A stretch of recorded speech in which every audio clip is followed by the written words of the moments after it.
We've gotten 5 Purge movies over the years, and I just rewatched them, so now it's time to rank them.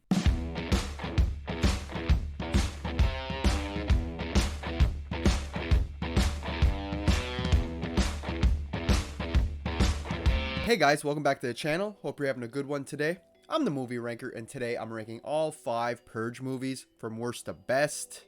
A very solid franchise in my opinion. I know a lot of people don't like most of these entries. To me, the worst I'm more mixed on. I don't hate it. And then they go from mixed to great. So I think it's a very solid franchise myself. I'd love to hear how you rank this franchise down in the comments. Your worst to best, whatever you want to give me, your favorite, your least favorite. I'd love to have a discussion with you. And also like the video and subscribe to the channel if you enjoy rankings like this. And without wasting any more time, let's dive into this ranking. So coming in the last place at number 5 was a tough decision, but I have to go with the Forever Purge. Now, the whole concept of the Purge, of having this one night where there's no rules or crime, you know, you can do anything you want. There's no laws, I should say, and murder's legal and everything. That's such a juicy concept. But this, the Forever Purge, when you make the Purge last forever, it just becomes an apocalypse movie. I think that's one of its biggest flaws, unfortunately. I'm glad that it's not the NFAA that set these rules for a Forever Purge. You're actually against it for once. For once, they're not really the bad guys while this Forever Purge is going on, ironically enough. And I do like that this is more, takes place in the South, in Texas, so it's not so much about the projects and that like the other films. It's more about illegal immigration with Mexico, and this came out in 2018, I believe, so it was right at the time when Trump was in, trying to build his wall and everything. So it definitely has some social commentary on the times it was made, which I really appreciate too. All these films have social commentary and themes. Sometimes it's more subtle, other times they're trying to beat you over the head with it, but it's always there, and this is no exception. I love the cast. I think they did a great job. All the characters were likable. There was one named Dylan that's kind of set up to be this racist at the start in that, which he kind of is, but he does have this nice little arc throughout. And I figured he was going to be the one who's to start this Forever Purge, you know, and try to wipe out Mexicans or something. But no, they actually tweak his character a bit, and he actually works with some of the Mexicans, and his family and all that are together. And it's just funny that he needs to find refuge in the end in Mexico, where it's usually the other way around. And it's just really interesting. There's no like clear villains in this, as it's a bunch of random people doing this Forever Purge. So it kind of lacks in the villain department. You kind of get a main villain in the third act. He kind of shows up. I think his name's Alpha, this idiot bigot who's trying to get rid of all the immigrants and stuff. Yeah, he's not a real great villain. And the whole final act, with them trying to escape to Mexico and this group following them, these extremists led by Alpha, I thought was very underwhelming the way the movie ended. It should have went out with a bigger bang in my opinion. But yeah, I enjoyed it. I enjoy the change of scenery, this being in the South, in Texas, has a cowboy feel to it. Like I said, all the characters are likable. It's not a bad movie. It's just, it kind of ruins the whole concept of the Purge when it lasts this long. So that's probably why it's last in my ranking, but it's definitely not a bad film in my opinion. Up next at number 4, I'm going with the original The Purge. Not too often the first movie in a franchise ends up this low in a ranking, especially my rankings. 9 times out of 10 they're usually number 1, but this is not the case this time around. This might even really should end up in last place. Perhaps the Forever Purge is best, but there's just a few things that's keeping this movie in 4th place for me. One of them is the way they dealt with this concept of the Purge and the world building and the rules behind it and everything. We learn everything fairly easy. It's really easy to understand. It's a home invasion movie this time around, so you don't get the whole world, unfortunately. The Purge works better when in a city, I believe, but this one's more of a home invasion movie. It feels the more horror-centric out of all these films. That's another reason why I like it just a bit more than Forever Purge. It has great atmosphere. There's some tension in there. This one's more about the rich versus the poor. The rich have the means to protect themselves and have better security and whatnot, while the homeless, the poor, the less fortunate are on the streets to defend for themselves. And they're being hunted by these rich assholes. So I like all the story, the concept, everything's there. It's just the execution wasn't that great. Um, the great setup, but when you get to the middle mark of the movie, there's just a ton of terrible character decisions. It's really annoying. I can't stand the characters in this film. They're the worst of this whole franchise, if you ask me. The little boy ends up letting in this guy pleading for help outside because he feels bad, which I get his intentions. He's trying to be a good kid. He doesn't believe in the purge. He thinks it's awful. All great stuff. But you have to really use your brain. If you're going to let this random guy in who's pleading for help, he could be a bad guy just trying to get in to murder your family. So you're putting your whole family in danger over this one guy. There's a lot of moral decisions in here. I get that. But over the course of this movie, there's so many terrible decisions. I can kind of let that one go because he's just a kid. But then these rich people show up to their gates of their house, wanting them to either let that guy go who took refuge in their house, or they'll eventually break in and kill them all. So there's a lot of stakes here. The parents, played by Ethan Hawke and what's her name, Lena Headey, I think her name is, the queen from Game of Thrones, Cersei Lannister. They're the mother, and Ethan Hawke's the father. And they kind of flip flop on their situations too. They want to give up this guy to protect their family, and they're like torturing the guy. He has like a wound on him where he got stabbed or shot, and they're like stab him in there to make him listen. It's like, stop resisting, poke him in the cut, and they're like torturing him. And after they're done torturing him and he finally listens and they set him up in the chair, they're like, we can't do this. I'm like, you had no problem torturing the guy a second ago, and now your morals kicked in. It's just not very well written characters in this one. A lot of bad decisions, which kind of ruins the movie a bit for me. The whole middle act too, there's like the daughter, she's just randomly running around the house for no reason. If this was happening, the whole family would come together as one, try to protect themselves, come up with a plan. But that could never really happen because you got this character running that way, and then this person went off into hiding, and it's just like, how big is this house and why is everybody so disoriented, Like, it's just kind of dumb. It picks up in the third act when these group of people with masks ends up entering their home since they didn't give up the guy who ran in, so they plan on going in and killing everybody. That part's kind of exciting in the third act. You got the family, with their weapons ready to take these ones out. It's fine. But then they throw a really dumb twist in there at the end with when their neighbors show up to help them. And the neighbors help them just so that they can kill this family. And why? Over jealousy. Over, we bought your security systems, gave you a bunch of money, and you threw that money in our face by putting it on your house and making it nice. It's like, what? That is just so dumb. Dumb twist. I freaking hated it. One of the worst moments in this franchise. But like I said, there's a few things saving this movie. Its tension, its atmosphere, its horror vibes. When the killings do start happening, they're pretty exciting. The masks of the bad guys are really cool. They stand out. I like their leader. I'm not sure quite what his name is, but the guy with the longer hair who's talking to them at the front door. I think he's a great villain. But yeah, I'm mixed on this one, just like I'm mixed on the Forever Purge. But honestly, from here on out, from 3 to 1, I really enjoyed this franchise. Up next, at number 3, I got The First Purge. Now, this one is an interesting one. It's a prequel. It's the very first purge to ever happen. It's not nationwide. Interestingly, this is more of like an experiment, and it takes place just on Staten Island. And you have the choice to stay or leave, or like foreigners can come in. Anybody can come in for that night to participate.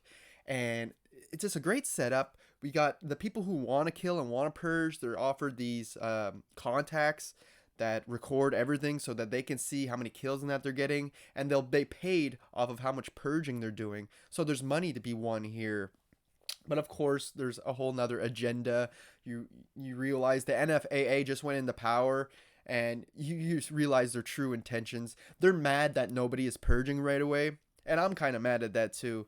For the first third of this movie, not a whole lot happens, and people are, during a purge, they seem like they don't really care. They're having parties. They're just like people walking down the street without a care in the world. I'm like, anybody can go and murder you right now. I wouldn't just be, walking down the street carelessly, or, just hanging out with your gang. Or there's a whole group of people that take refuge in a church. I don't know if they thought that they were safe in there, but again, this is a purge. Why would so many people group together? They would have been much better off hiding in their homes together, right? And if you survive this thing without purging, you still make $5,000. So that's a lot of incentive for people to stay.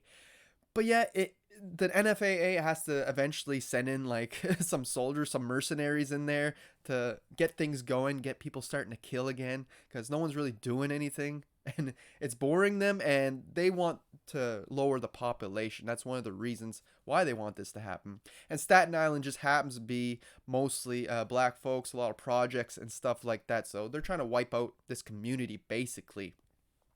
But yeah, I feel like there would be more people purging at the start. There's like one junkie going around killing people, and it's just ridiculous. But the movie does have a really badass third act in an apartment complex. We get this one head drug lord kind of. He runs a gang, Dimitri. He ends up fighting for the people, take out all these mercenaries that they dropped in, and it's really badass when he's going through the apartment, taking them out. We get great choreography in that scene, great camera angles and shots. It's filmed very well. It's very exciting. It makes for a thrilling third act. I'll give the movie that. And stylistically, this movie has certain things going for it as well. There's scenes where, ridiculously enough, the KKK shows up with their hoods and everything. It's like, they're really not being subtle with their social commentary on this one. But besides the point, we had a cool scene with them, a bunch of smoke grenades going off, and the gang comes up and kills them all the KKK, in this really stylistic way. I loved it.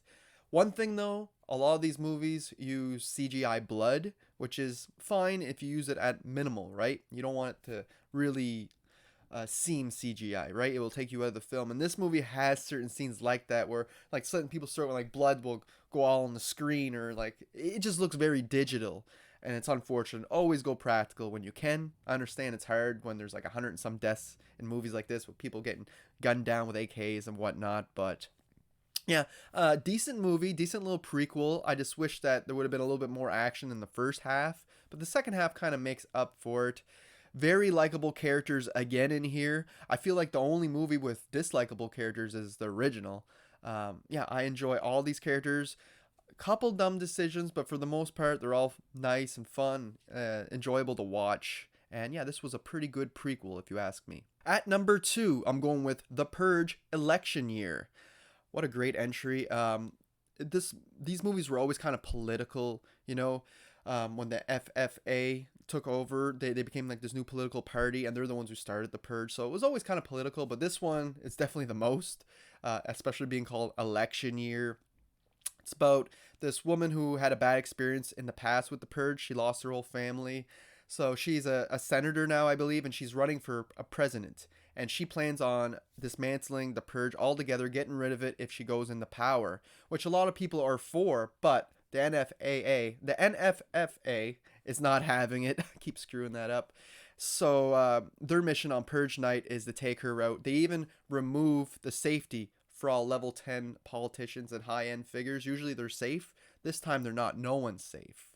And that's all just a plan to take this senator out so she can't win the presidential election and, you know, get rid of the purge. All that's super interesting because then NFFA sends out these like military guys to take her out. You know, everybody is trying to kill her.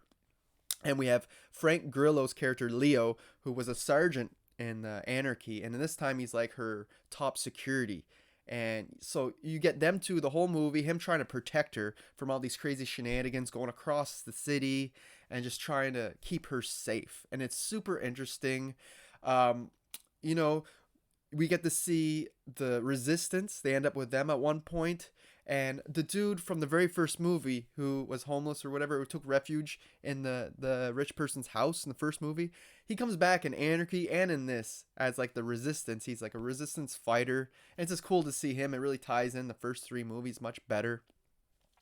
And yeah, it's just real fun to see. But their party also plans on assassinating their head politician. Kind of like fighting dirty, fight fire with fire.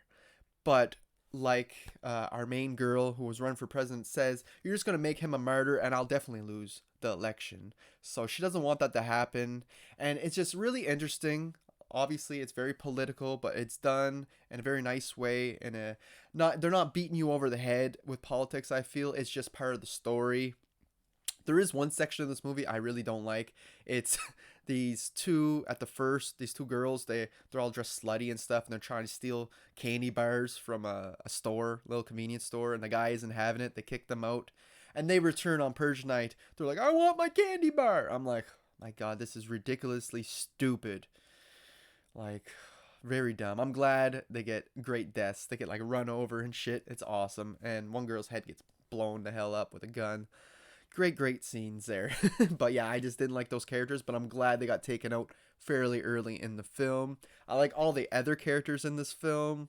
We get a pretty badass finale with like this cult ceremony where they got the senator tied up and they plan on killing her, but the gang comes in to rescue the day, and it's really exciting. Some great action in there, and just her decision to not kill the other one running against her, it just proves that they're not like the NFFA. They actually have hearts and souls and morals.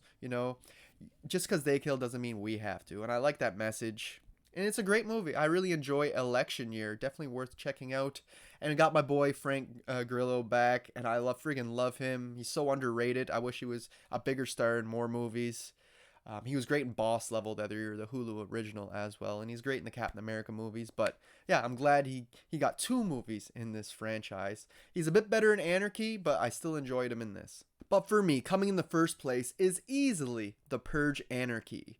This movie is just so badass. I absolutely love it.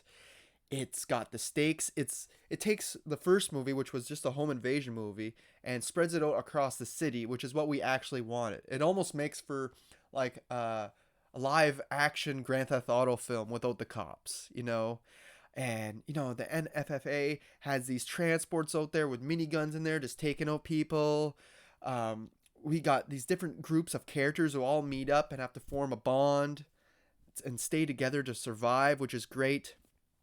Leo, Frank Grillo's character, he's like a sergeant, police officer, and he's on a mission for revenge.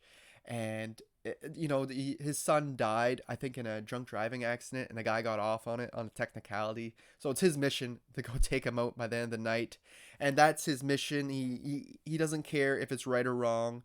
But throughout the movie, we do get to see a great arc. His character change by socializing with this young girl who's right against the purge, and him running into the resistance and everything.